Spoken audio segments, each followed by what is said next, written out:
இன்றைக்கு கட்டவிழ்த்து விடுதலை அளிக்கிறேன் என்கிறார். உற்சாகமா கையை தட்டலாமா? ஹல்லேலூயா, ஹல்லேலூயா, ஹல்லேலூயா, ஹல்லேலூயா, ஹல்லேலூயா. எல்லாரும் ஹல்லேலூயா சொல்லுங்க, எல்லாரும் ஹல்லேலூயா சொல்லுங்க, எல்லாரும் ஹல்லேலூயா சொல்லுங்க, எல்லாரும் ஹல்லேலூயா சொல்லுங்க. ஆண்டவர் என்று சொல்லுங்க, ஆண்டவர் என்று சொல்லுங்க. நீர் என் தேவன் என்று சொல்லுங்க, நீர்தான் எனக்கு தேவன் என்று சொல்லுங்க. நான் உன் பிள்ளை என்று சொல்லுங்க, நான் இனி பயப்பட மாட்டேன் என்று சொல்லுங்க. அல்லேலூயா. கட்டுடைக்கிற தேவனுக்கு சத்தமா ஒரு அல்லேலூயா. நெஞ்சுக்குள்ள இருக்கிற பாறை மாதிரி வளர்ந்து உணர்ந்து இதோ எலும்புகளை உருவ செய்கிற பொல்லாத ஆவியை இயேசுவின் நாமத்தில் உன்னை வெளியேற்றுகிறேன். ஹல்லேலூயா. வறண்ட நிலத்தை போல, வெடித்த வறண்ட நிலத்தை போல நெஞ்சு பகுதியில் வெடிப்பை கொடுத்து இதோ வறட்சியை கொடுத்து வைத்திருக்கிற பொல்லாத ஆவியை உன்னை எரிக்கிறேன். Power of Jesus. ஹல்லேலூயா. உன்னை அழிக்கிறேன். விடுதலை, விடுதலை, விடுதலை, விடுதலை, விடுதலை, விடுதலை, விடுதலை, விடுதலை, விடுதலை, விடுதலை, விடுதலை, விடுதலை, விடுதலை. ஹல்லேலூயா. வெற்றி கொடி பிடித்திடுவோம், நாம் வீர நடை நடந்திடுவோம். வெற்றி கொடி பிடித்திடுவோம், நாம் வீர நடை நடந்திடுவோம். வெள்ளம் போல சத்தான் வந்தாலும், வெள்ளம் போல சத்தான் வந்தாலும், வெள்ளம் போல சத்தான் வந்தாலும் அஞ்சாதே என் மகனே,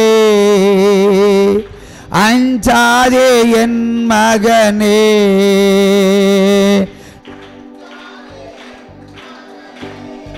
அஞ்சாதே என் மகனே, நீ அஞ்சாதே என் மகளே. வெற்றி கொடி பிடித்திடுவோம், நாம் வீர நடை நடந்திடுவோம். வெற்றி கொடி பிடித்திடுவோம், நாம் வீர நடை நடந்திடுவோம். பொல்லாத ஆவியை உன்னை எரிக்கிறேன் என்கிறார் கர்த்தர். ஹல்லேலூயா, ஹல்லேலூயா.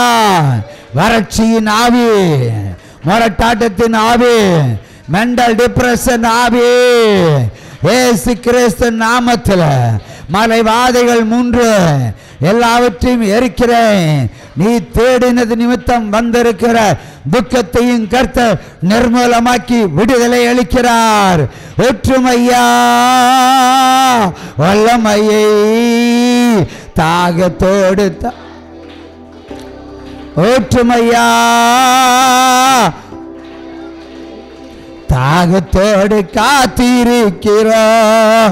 மாம்சமான யாவர் மேலும் ஊற்ற வேண்டுமே, மாம்சமான யாவர் மேலும் ஊற்ற வேண்டுமே. மக்கள் எல்லாம் இறைவாக்கு உரைக்க வேண்டுமே. ஒற்றுமையா வல்லமையை தாகத்தோடு காத்திருக்கிறோம். ஒற்றுமையா வல்லமையே தாகத்தோடு காத்திருக்கிறோம். ஒற்றுமையா வல்லமையே தாகத்தோடு காத்திருக்கிறோம். ஒற்றுமையா வல்லமையே தாகத்தோடு காத்திருக்கிறோம். ஒற்றுமையா வல்லமையே தாகத்தோடு காத்திருக்கிறோம். ஒற்றுமையா கொடிய பிசாசே, மந்திரவாத கட்டுகளை கர்த்தராகிய தேவன் உடை தருகிறேன். இப்பொழுது விடுதலை, விடுதலை. மரணப்பட்டு உடைக்கிறேன், மரண கட்டு உடைக்கிறேன், சாப கட்டு உடைக்கிறேன், மந்திரவாத கட்டு உடைக்கிறேன். விடுதலை.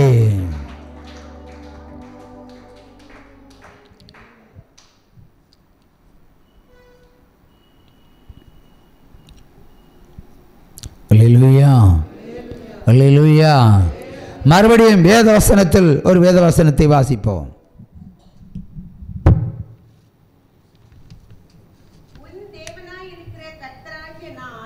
உன் தேவனாகிய கர்த்தராகிய நான் உனக்கு தேவனாயிருக்கிற கர்த்தராகிய நான்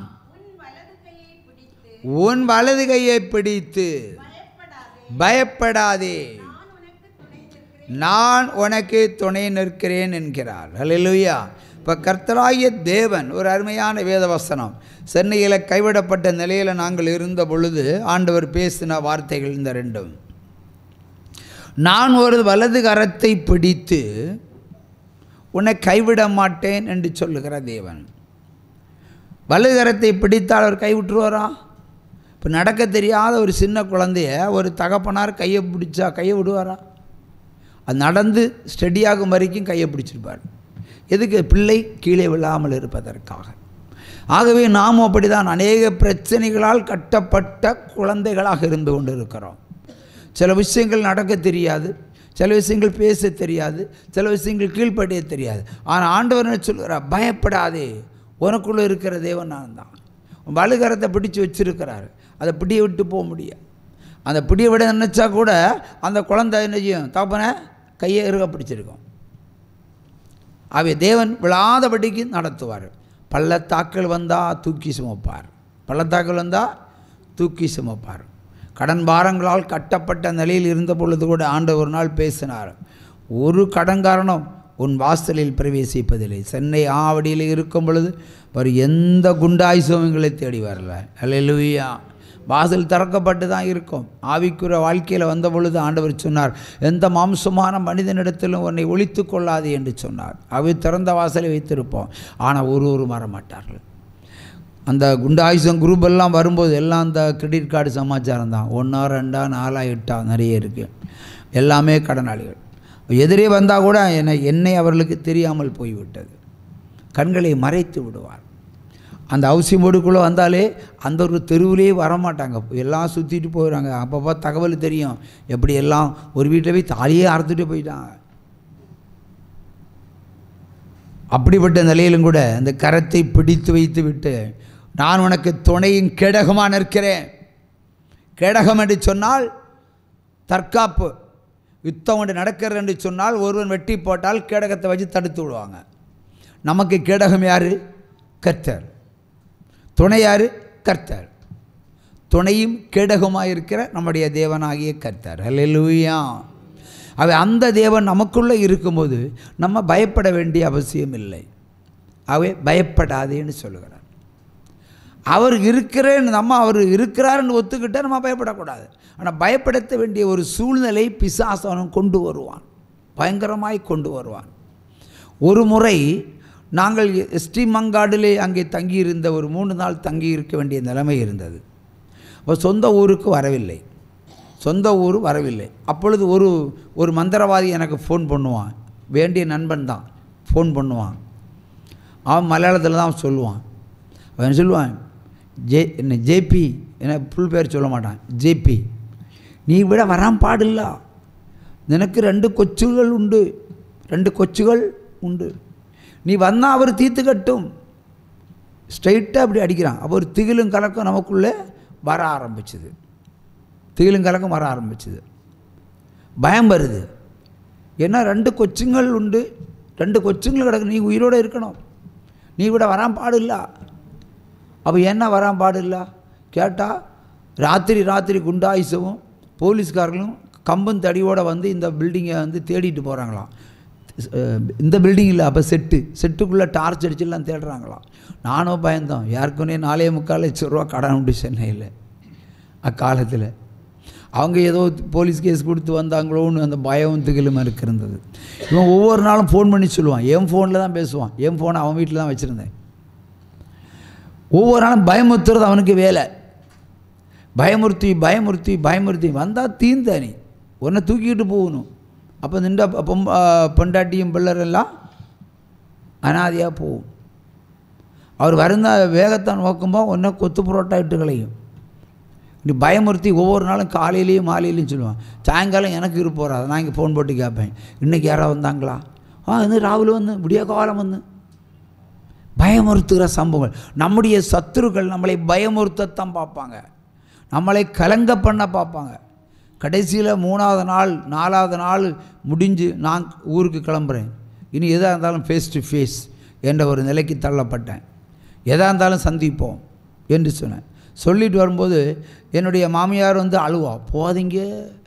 அவளும் இப்படி தான் சொல்லுவாங்க, பாவப்பட்ட பொண்ணு 2 கொச்சு பிள்ளர். ஏய், ஆண்டவர் பார்த்து கொள்வார். நான் ஆண்டவர் நம்பி தானே ஊழியத்துக்கு இறங்கியிருக்கிறேன். அப்படினால் எல்லா பிரச்சனையும் ஆண்டவர் பார்த்து கொள்வார் என்ற நம்பிக்கை எனக்கு வந்தது. அல்லேலூயா. புறப்பட்டோம். ராத்திரி தான் புறப்படுறோம். என் போலீஸ்காரன் நடுத்தரை 12 மணிக்குள்ளே வருவான். சரி வரட்டுமே பார்க்கலாம், பிடிச்சுன்னு போட்டுமே பார்க்கலாம் அப்படின்னு சொல்லிவிட்டு தைரியமாக வந்தான். மார்த்தாண்டத்தில் வந்து உட்காந்துட்டு லாஸ்ட் பஸ் வரும்போது நான் ஒரு கட்சிக்காரனுக்கு ஃபோன் பண்ணி கேட்குறேன், இப்படி ஒருத்தன் டெய்லி தகவல் தரான், போலீஸ்காரன் வந்து தேடுற மாதிரியும் ரவுடிகள் வந்து என்னை தேடுற மாதிரியும் இருக்குன்னு சொன்னான். அவன் சொல்கிறான், அப்படி ஒரு சம்பவமே இல்லையே. உன் வீட்டில் ஆள் வந்தால் போலீஸ் வந்தால் எனக்கு இல்லை முதல்ல தகவல் வரும், அப்படி ஒன்றும் இல்லையே. நான் இங்கே வந்தாச்சு, ராத்திரி வந்தாச்சு. விடிய காலம் அந்த பயமுறுத்துறன்னு முன்னாடி போய் நிற்கிறேன். நேற்று ராத்திரி நான் இங்கே தான் இருந்தேன், ஒரு போலீஸையும் வரலையே, ஒரு கடங்காரனும் வரலையே. எதுக்கு ஃபோன் பண்ணி என்ன சொன்னேன்? மொழின்னு முழிக்கிறான். அப்போ சொன்னார் ஆண்டவரை, உன்னை நடக்க விடாதபடிக்கு பண்ணுவேன்.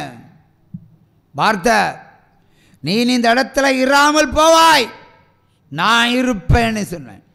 இப்படி சொன்னது ஆண்டவர். அவ்வளோ 3 தீர்க்கதரிசனம் சத்துருக்கே சொன்னார். இன்றைக்கி அவன் முயல் மாதிரி நடக்கிறான். முயல் எப்படி நடக்கும் தெரியும்ல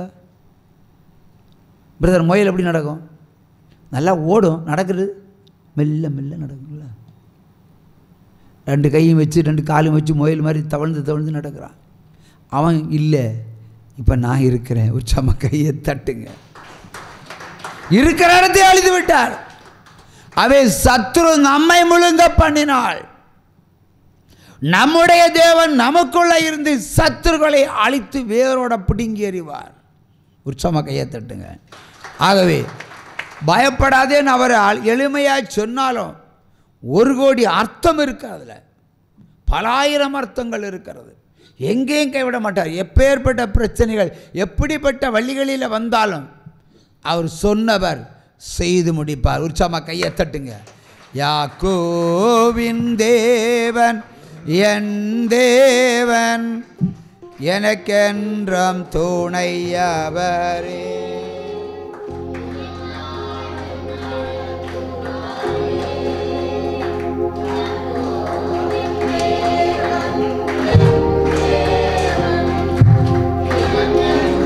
துணையவரே, என்னாலும் நடத்துவாரே. ஏதும் இல்லை என்று கவலை இல்லை, துணையாளர் என்னை விட்டு விலகவில்லை. ஏதும் இல்லை என்று கவலை இல்லை, துணையாளர் என்னை விட்டு விலகவில்லை. சொன்னதை செய்திட தகப்பனவர், சொன்னதை செய்திட தகப்பனவர். நம்புவேன் இறுதி வரை.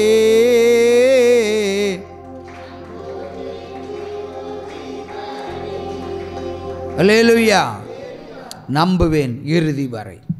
என்ன நடந்தால் நம்முடைய பயணம் முடியும் வரைக்கும் கர்த்தர் மேல் வைக்கிற நம்பிக்கை நம்ம ஒரு காலம் இழக்கக்கூடாது. ஹல்லேலூயா.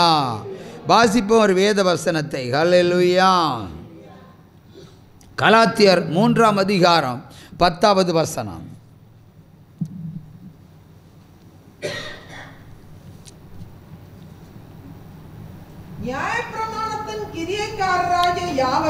நியாயப்பிரமாணத்தினுடைய கிரியைக்காரர்களாகிய யாவரும், அது ஊழியக்காரர்களாக இருந்தாலும் சரி, விசுவாசிகளாக இருந்தாலும் சரி, சாபத்திற்குட்பட்டிருக்கிறார்கள்.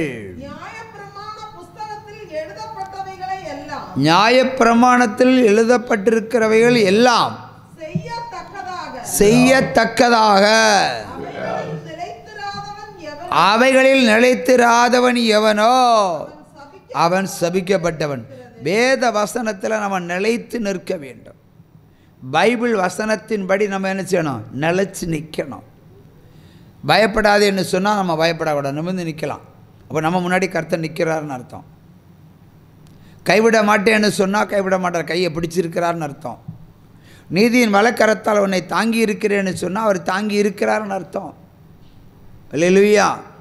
ஆகவே உனக்கு அடைக்கலவும் கேடகமாக இருக்கிறேன் என்று சொன்னால் நமக்கு அடைக்கலவும் பாதுகாப்பையும் ப்ரொட்டெக்ஷனையும், எதிரிகள் தாக்கும்போது அதாவது மந்திரவாத ஆவிகள் வந்தாலும் ஏற்று நிற்கிறதுக்கு தேவன் நம்மோட நிற்கிறான்னு அர்த்தம். அல்லேலூயா.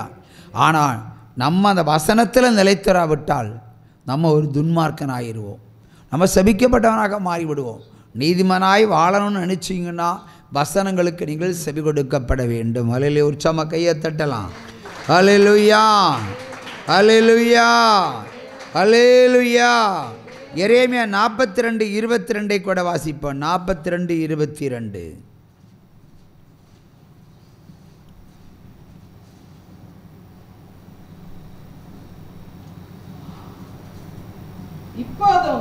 இப்போதும் தங்கி இருப்பதற்கு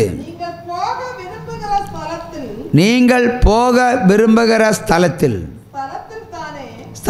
தானே பட்டயத்தாலும் பஞ்சத்தாலும் கொள்ளைவியாதியாலும் சாவார்கள். இது நிச்சயமாக அறியுங்கள். அது சபிக்கப்பட்டவனுக்கும் துன்மார்க்கனுக்கு என்ன சாவு இருக்கு? பட்டயத்தாலும் சாவணும். அடுத்து கொள்ளைவியாதியால் சாகணும், பஞ்சத்தாலையும் சாவணும். நீதிமானுக்கு சாவே கிடையாது. கையை தட்டுங்க. அதாவது பரிசுத்தவான்களுக்கு சாவே கிடையாது. ஆண்டவர் வர நம்ம கூட போகிறோம், அவ்வளோதான். எல்லோரும் கல்லறை கட்டி பேயாட்டு சுற்றி திரியும்படி செஞ்சுருவாங்க. நம்ம ஆண்டவரோட எடுத்துக்கொள்ளப்பட வேண்டியவர்கள். ஒரு சும்மா கையை